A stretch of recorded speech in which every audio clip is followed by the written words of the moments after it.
Isso aí, galera, tamo com mais um Sai da Matrix na área. Hoje, gente, boletim de sexta-feira. É um Sai da Matrix com um ar muito grande de pesar e de tristeza. A vereadora Marielle Franco, do Rio de Janeiro, foi cruelmente assassinada. O carro que ela estava levou mais de 20 tiros e os sinais são claros de execução. A notícia, gente, todo mundo já deve ter lido. A versão oficial eu não vi e, sinceramente, não faço a menor questão de ver. Com o que a gente consegue saber, fica bastante óbvio que tratou-se de uma execução. E aí a gente tem que entender algumas coisinhas para que a gente possa fazer um juízo pelo menos um pouquinho mais claro do que está acontecendo. No dia 28 de fevereiro, agora que passou, a vereadora foi nomeada presidente da comissão que iria investigar a atuação da intervenção militar no Rio de Janeiro. Logo depois, no dia 30, ela denuncia a violência policial em Acari. E então, no dia 14 de março, ela é brutalmente executada. A Marielle é uma tradicional defensora dos direitos humanos, dos mais pobres. Ela era negra, favelada, lésbica e foi a quinta vereadora mais votada do Rio de Janeiro com mais de 46 mil votos. Eu estou dizendo isso para que vocês percebam que não é um daqueles vereadores que se elege na carona dos outros, usando lá sobras de legenda de grandes puxadores de votos. Trata-se de uma guerreira de comunidade pobre e que conseguiu ganhar representatividade junto à política burguesa. E a política burguesa matou ela. E aí a gente abre a internet, é um festival de churume, de lixo, de hipocrisia. É um festival de gente doente que mostra para todo mundo o nível de retardo mental que atingiu o brasileiro médio. Tudo isso é o efeito colateral do que a grande mídia e as grandes corporações tiveram que fazer para impedir um processo que estava acontecendo no Brasil. Um processo que minimamente tentava dar ao Brasil um pouco mais de autonomia em relação ao centro do capitalismo. Nós já falamos muito sobre isso aqui no canal, mas para quem não acompanha, eu vou dizer de maneira bastante sucinta. De 2002 para cá, sobretudo a partir do segundo governo Lula, o Brasil iniciou uma política de descolamento dos seus antigos patrões. O Brasil deixou de ser um devedor da FMI.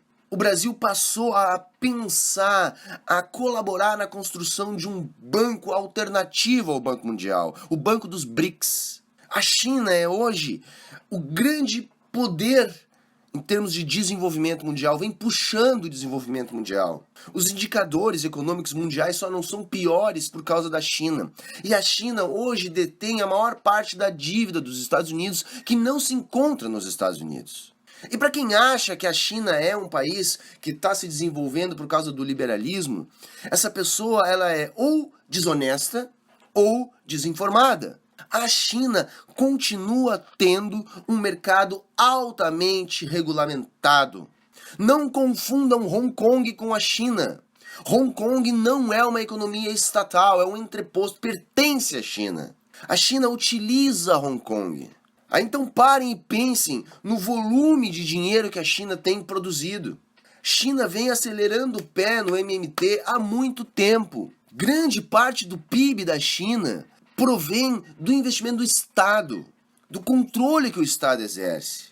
E o que isso tem a ver com o assassinato da Marielle? Tudo isso que está acontecendo no Brasil, de 2013 para cá, só está acontecendo para descolar o Brasil da China, da Rússia, da Índia, da África do Sul. Ou seja, é a velha doutrina Monroe, é a velha política da América para os americanos. E não se engane, isso não está acontecendo só no Brasil. Nigéria, Turquia, África do Sul, todo mundo está sofrendo. Eles só não se metem a besta com a China e com a Rússia. Sim, porque os grandes líderes do imperialismo sabem com quem eles devem se meter. Eles sabem que se eles se meter com a Rússia, vai acontecer o que está acontecendo na Síria, aonde Rússia e Estados Unidos botam lá seus testas de ferro para lutar, exatamente como acontecia na Guerra Fria. Quem morre é o povo. Enquanto que os generais lá e os presidentes ficam sentados atrás das suas mesas, seguros, tranquilos e mandando os outros morrer no seu lugar. Quem é que morre? Morre pobre, morre soldado, morre policial e morre pessoas tipo a Marielle. E aí o nível de doença mental do brasileiro médio faz com que a gente não consiga ler os jornais, que a gente não consiga entrar nos portais. A direita brasileira, ou ela tá quieta, envergonhada, porque ela sabe que ela patrocinou tudo isso, ou é uma direita escancarada que tá comemorando uma execução cruel.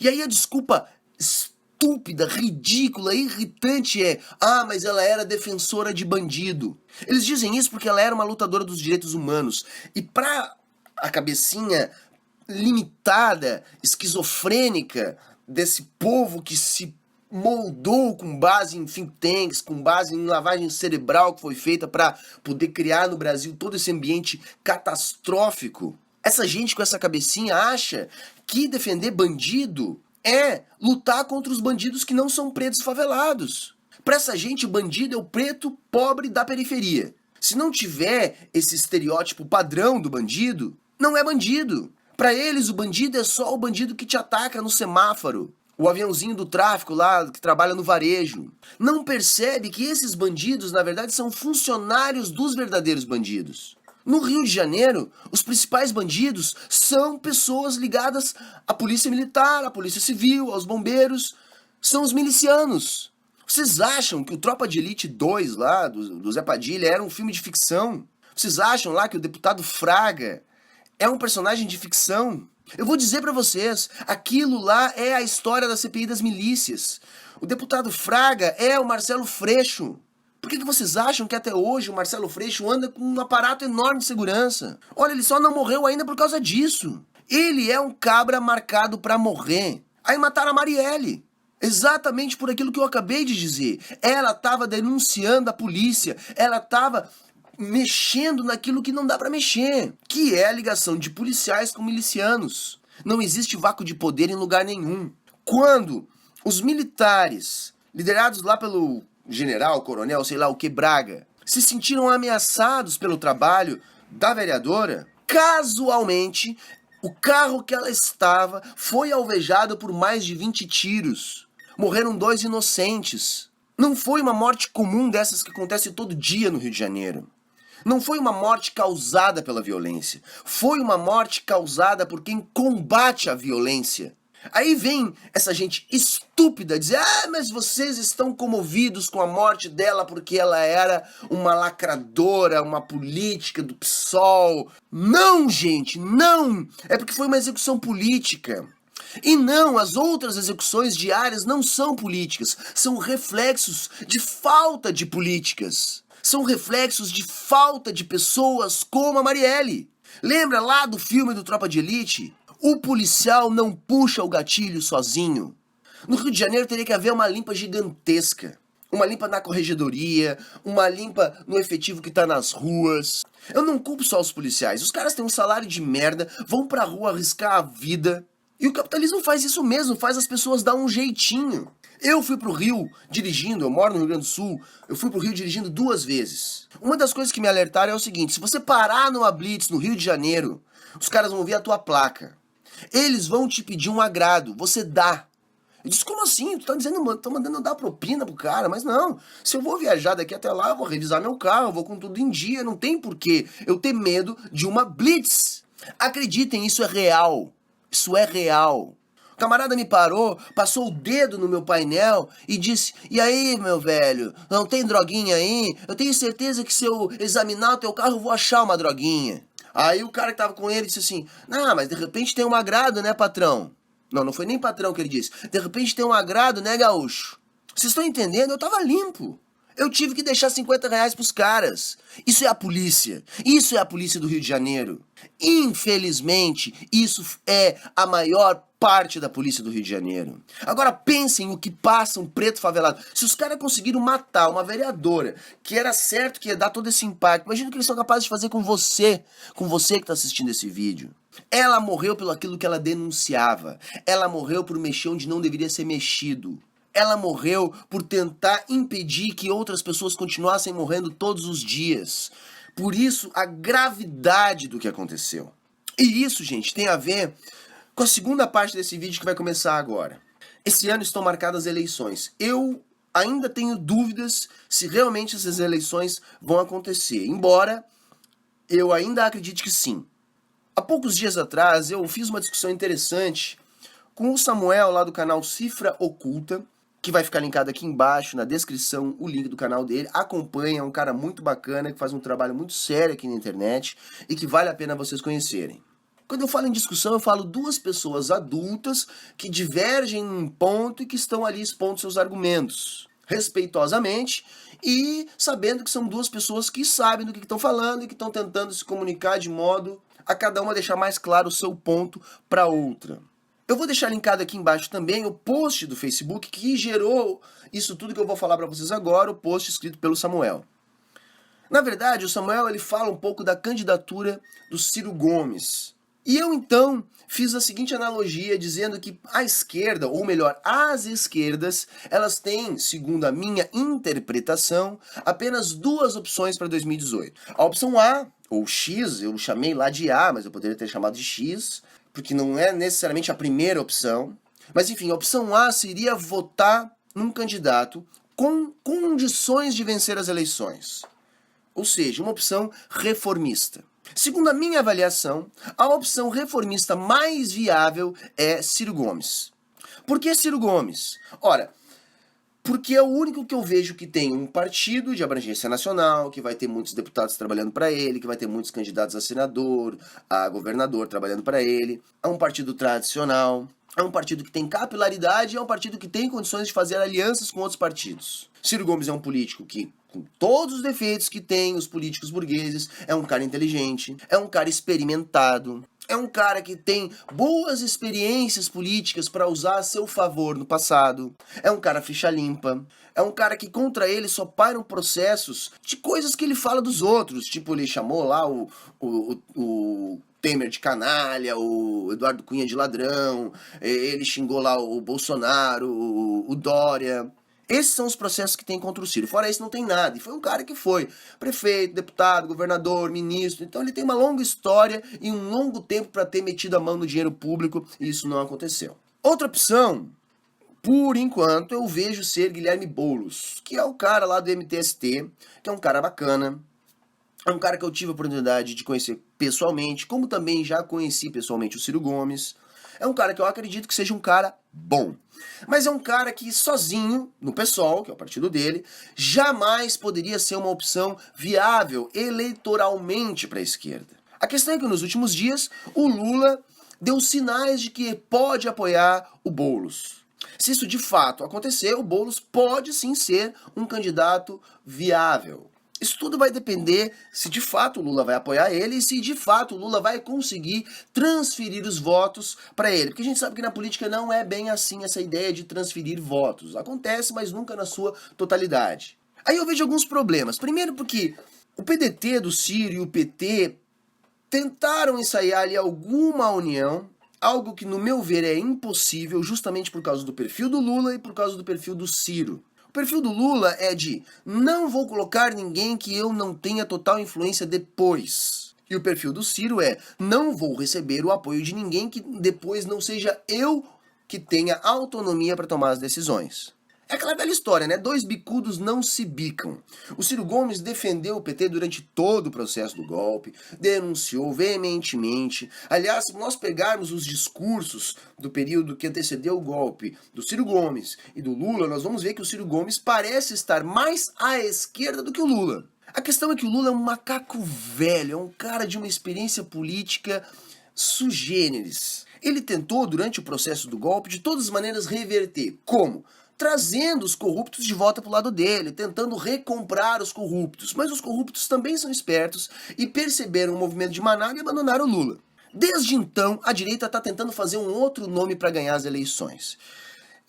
Se testou o Dória, que fez água. Se testou e ainda está, de certa maneira, se testando o Luciano Huck, mas está um pouco difícil de convencer tanto o cara quanto o eleitorado. Tem o Geraldo Alckmin, eterno candidato, dizendo, olha, se não der certo ninguém, vocês podem pular pro meu lado que eu dou conta do recado. Embora a gente saiba que a dificuldade de eleger vai ser muito grande. E aí já se falou num monte de gente, já se testou lá o cara da Riachuelo, o Meirelles. Nenhum deles emplaca.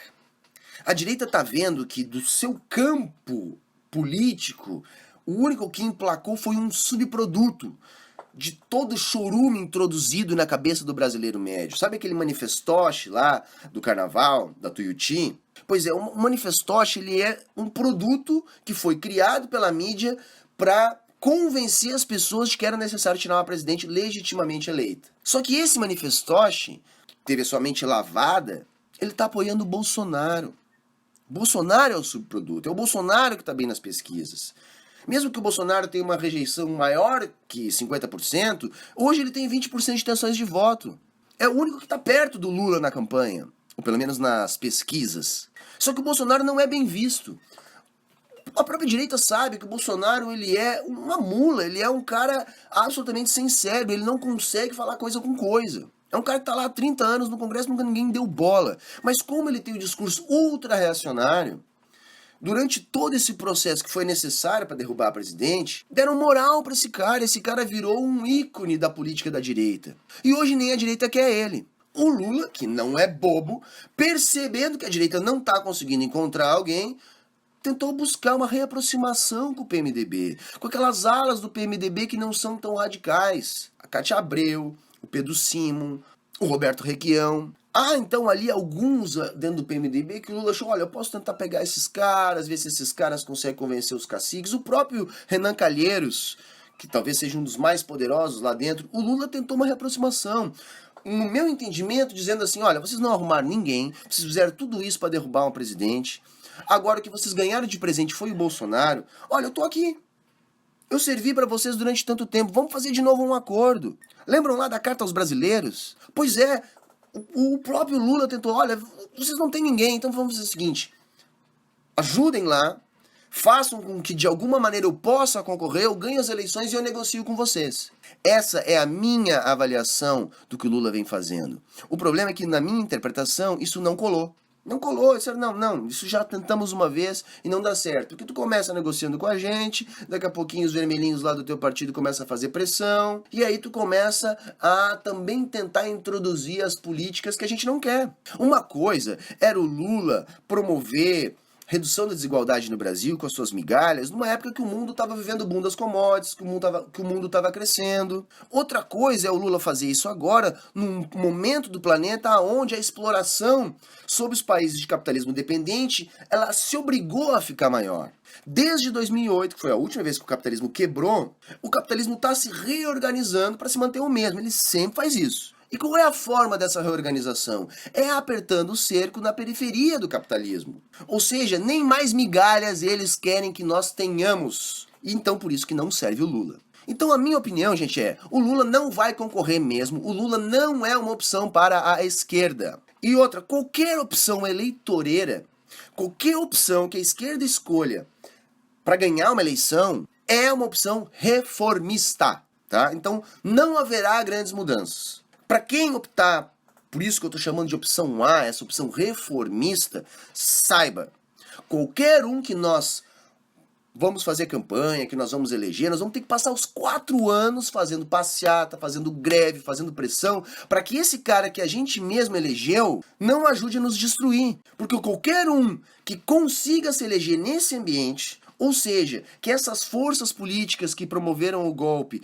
permitam chegar ao poder, qualquer um vai negociar com essa gente e qualquer um pode atacar os trabalhadores. Por isso que a esquerda que optar pela via eleitoral tem que saber que, olha, nós vamos eleger um cara e depois nós vamos ter que fazer pressão nesse cara para que esse cara não fique totalmente do lado dessa direita canalha que domina o Brasil há 500 anos. E aí, gente, eu digo o seguinte, para a esquerda que quer votar, para a esquerda reformista, para mim, a única opção viável é Ciro Gomes.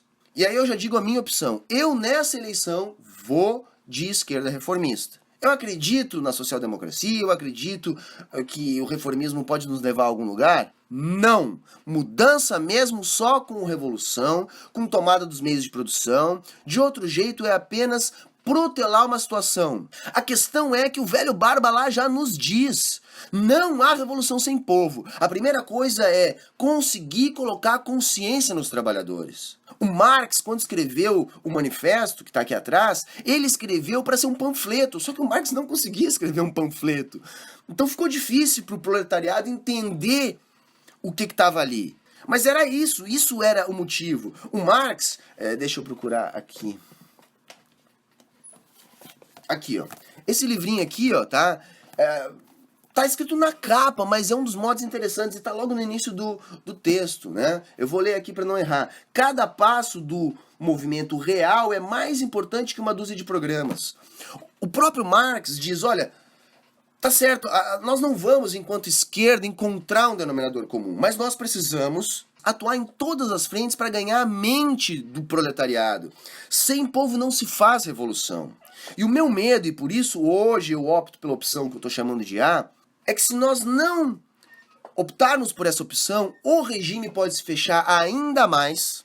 O estado de exceção, que na minha opinião já está acontecendo, pode se fechar ainda mais, e aí as opções para a esquerda de disputar corações e mentes para que futuramente seja possível uma revolução, para que futuramente nós tenhamos condições materiais, para que futuramente nós tenhamos as condições subjetivas e objetivas da revolução, nós não podemos deixar esse regime se fechar mais. E por que para mim a opção eleitoral, a opção reformista é Ciro Gomes? Porque eu não vejo nenhum outro candidato com capilaridade para ter uma eleição viável. Talvez o Guilherme Boulos, vamos ver agora.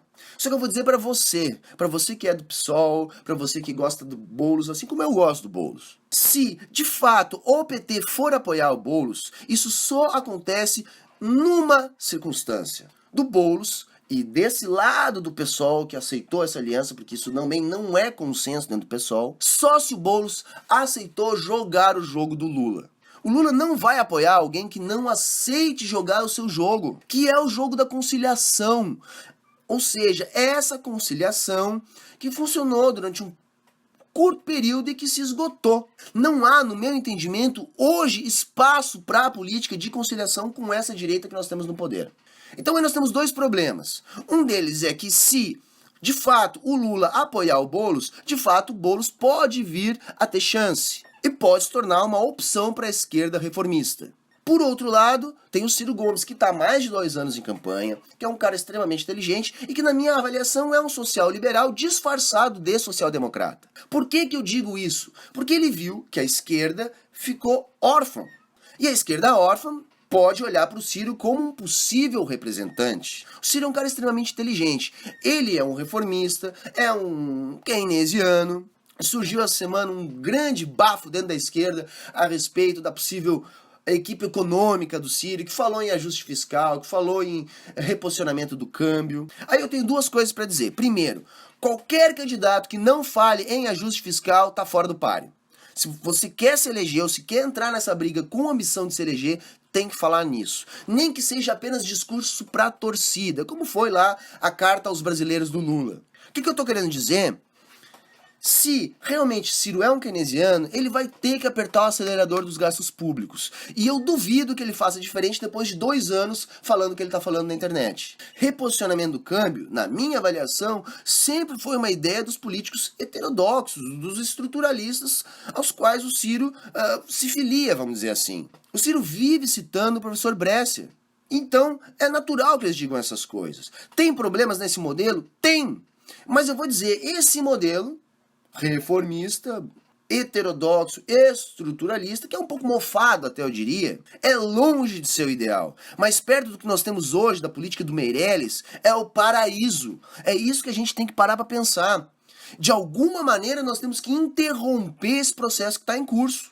Então, a esquerda reformista pode, na minha opinião, escolher o Boulos ou o Ciro. Eu acho mais viável o Ciro, pelo menos no momento. para tentar impedir o avanço dessas reformas neoliberais, pressionar o governo do Ciro, caso eleito, os 4 anos, e aí sim, quem sabe, constituir as condições materiais, subjetivas ou objetivas para de fato promover uma revolução, promover uma mudança de baixo para cima. Porque não pensem que o capitalismo cai sozinho, o velho Barba já nos disse, ele vai mudar 1000 vezes se for necessário para se manter o mesmo.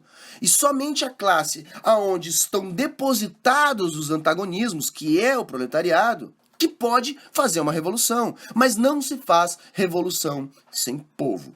Então por isso que a opção A, para mim, é a opção reformista. É uma opção que não vai mudar nada, mas que pode pelo menos interromper a trajetória de destruição de direitos dos trabalhadores que está acontecendo, que está culminando nesse estado de exceção que mata pessoas como a vereadora do Rio de Janeiro que morreu essa semana. E não estou falando dela para não falar das vítimas diárias da criminalidade. A criminalidade, ela não é causa, ela é consequência. Pessoas como a Marielle estavam combatendo as causas, ou seja, estavam fazendo algo efetivamente contra a violência, não enxugando gelo, não botando blindado na esquina do Leblon para dar uma sensação de segurança para as pessoas de classe média que por ali transitam. Não é para isso que a coisa está acontecendo. Não é. Esse general Braga aí, que até o Ciro elogiou, eu também não vou culpar o Ciro, de repente deram essas informações pra ele, mas esse cara já tá parecendo estranho, a partir do momento que ele não quer que ninguém questione nada do que tá fazendo. Mas esse é o jeito de operar dos militares. Os militares precisam de carta branca. Os militares precisam de desrespeitar direitos humanos. Mas como eu falei já nos outros vídeos sobre a intervenção militar no Rio, isso é enxugar gelo. Mas então vamos partir para quem não acredita em hipótese alguma na via eleitoral e que não quer uma opção reformista, que quer uma opção que resolva de verdade. Então eu tô falando aí para a esquerda que não vota ou para a esquerda que faz o voto crítico, que vai votar lá num que ele sabe que não vai se eleger, mas que é um candidato bom. Essa esquerda, ela é válido tudo isso, eu entendo esses argumentos, mas a gente sabe que essa esquerda, sendo maioria, ela vai eleger algum representante legítimo da direita. E aí eu tenho alguns medos, né? Eu acredito que a direita vai continuar tentando encontrar alguém para colocar lá. E eu penso que se ela não encontrar, ela vai cair no colo do Bolsonaro. Ela vai chamar o Bolsonaro, que é um quadrúpede, vai botar o braço por cima e vai dizer, ok, cara, tu vai ser o presidente. Beleza, se tu já tá bem nas pesquisas hoje, mas tu tem uma rejeição grande, deixa que a nossa equipe de marqueteiros, que o nosso dinheiro, que os nossos técnicos, os nossos tecnocratas vão te ajudar a resolver esses probleminhas e tu vai se eleger. Eles vão botar lá o Bolsonaro de fantoche, fazendo lá suas bravatas lá pros seus bolsominions, e a equipe econômica e a equipe que vai cuidar da parte política vai ser esses mesmos nojentos que estão lá com o Temer. Isso é um medo muito grave, porque eles vão ter que lidar com as bravatas do Bolsonaro, com as bobagens que ele vai falar e que depois o eleitor dele vai querer que ele cumpra. Então esse é o meu medo. O meu medo é a direita não encontrar ninguém e eleger o Bolsonaro. E aí sim, gente, nós vamos ter coisas perigosas. Projeto Escola Sem Partido deve se alastrar por todo o Brasil. Criminalização do comunismo, isso também deve vir fácil. Legalização das armas, já tem todo um lobby da indústria de armas. Imagina, gente, imagina só. O brasileiro médio que briga no trânsito, que briga com o vizinho, que esfaqueia a companheira dentro de casa, essa gente armada, isso vai ser uma calamidade. Vai ser um horror. Os bandidos vão continuar fazendo a mesma coisa. O próprio Bolsonaro lá, que é um imbecil completo, tava armado, foi assaltado, o bandido deu umas bolachas dele, deu um esculacho nele e ainda levou a arma dele. É isso que vai acontecer. Isso é o normal. O cidadão de bem matar um bandido porque tá armado vai ser a exceção. Fora crianças que vão encontrar a arma do pai dentro de casa e vão morrer. Liberar armas é um absurdo, não tem justificativa nenhuma. Os Estados Unidos estão aí para provar isso. Isso é apenas um fetiche de moleques da internet que brincavam de arminhas quando crianças e agora querem ter uma arma. É só isso. Então vejo que esse é o meu medo. Mas se, mesmo assim, eu não estou aqui para dizer em quem que a esquerda deve votar, nem fazer campanha para A ou para B. Vamos supor então que a esquerda, não vamos votar, vamos tocar o foda-se e vamos deixar a direita ganhar. Porque é isso que vai acontecer. Ok, se a esquerda optar pela opção que eu estou chamando aqui de B, que eu poderia chamar de Y, temos que saber o seguinte, vai se agravar a pressão sobre o povo, o regime vai se fechar mais, as desigualdades vão aumentar, o subemprego vai aumentar, os direitos trabalhistas vão diminuir, ou seja, os antagonismos sobre a classe trabalhadora vão estar ainda mais expostos. E aí o velho Barba já dizia, olha, esse é o momento de trabalhar a mente do proletário para fazer ele entender da necessidade de organização e de revolução. Então essa esquerda que optar pelo plano B, que é o plano do não votar, essa esquerda vai ter que passar 4 anos muito bem organizada, com núcleos de base, com trabalho de base, nos seus coletivos, ou seja, fora da política partidária. Essa esquerda vai ter que se organizar na internet para dar a internet passar para as ruas e fazer muita pressão. Eu tô falando de muita pressão. Porque os meios de comunicação de massa vão continuar insistindo que tá tudo uma maravilha, que tá tudo melhorando. E a gente sabe que a ideologia dominante é a ideologia da classe dominante. Então nós vamos ter um problema.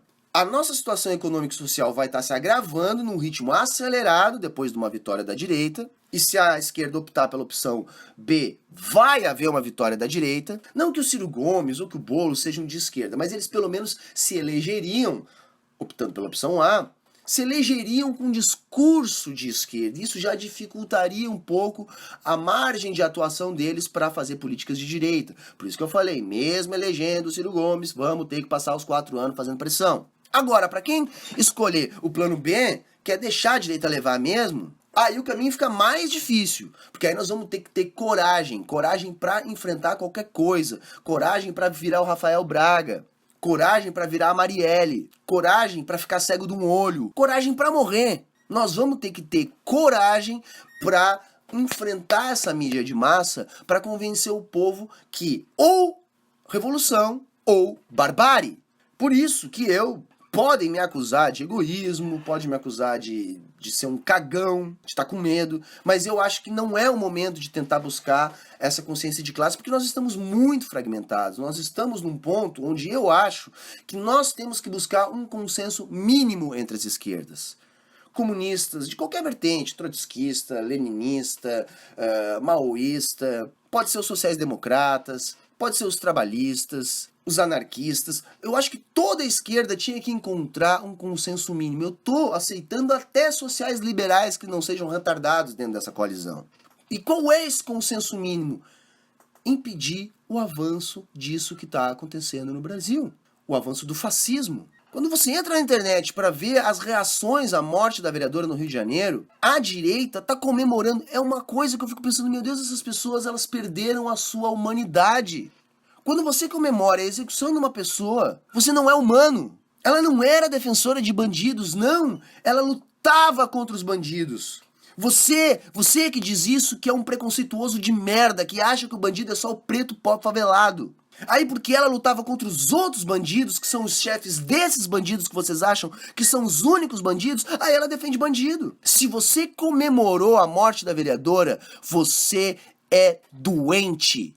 Você teve a mente lavada por todo esse processo que eu tô aqui tentando descrever. E é por isso que, no meu entendimento, a opção B não é a melhor opção para a esquerda hoje. Eu respeito, você não vai votar? Vai votar lá no PSTU, no PCO ou em qualquer outro voto crítico? Beleza. Respeito a sua opinião e sei dos seus argumentos. Agora respeita a minha e respeita os meus argumentos que eu tô dizendo aqui pra você. Ah, Humberto, então tu é um reformista do caralho, vê aí se fingir de marxista, não sei o que, não sei o que. Não.